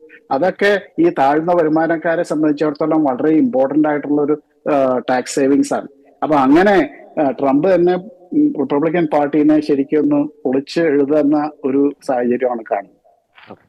വളരെ നന്ദി ശ്രീ ജോസഫ് മേലുകാരൻ. വളരെ വിശദമായിട്ട്, വളരെ കൃത്യവും വ്യക്തവുമായിട്ടുള്ള രീതിയിൽ നിലവിലെ ഒരു അമേരിക്കൻ പൊളിറ്റിക്സ്, അന്താരാഷ്ട്ര പൊളിറ്റിക്സ്, അവിടെ നടക്കുന്ന സംഭവ വികാസങ്ങൾ കൃത്യമായിട്ടുള്ള രീതിയിൽ അങ്ങ് പങ്കുവച്ചതിന് പ്രേക്ഷകർക്ക് മനസ്സിലാവുന്ന രീതിയിൽ, കാരണം പല കൺഫ്യൂഷൻസും പല വിവാദങ്ങളും ഒക്കെ നടന്നുകൊണ്ടിരിക്കുന്ന സാഹചര്യത്തിൽ അങ്ങ് പങ്കുവച്ച ആശയങ്ങൾക്ക് വളരെയധികം പ്രസക്തിയുണ്ട്. അങ്ങ് പങ്കുവച്ച കാര്യങ്ങൾക്ക് വളരെയധികം പ്രാധാന്യമുണ്ട്. അങ്ങയുടെ വിലയേറിയ സമയം ഷെക്കേന ന്യൂസുമായി പങ്കുവച്ചതിന് അങ്ങേക്ക് നന്ദി. Thank you.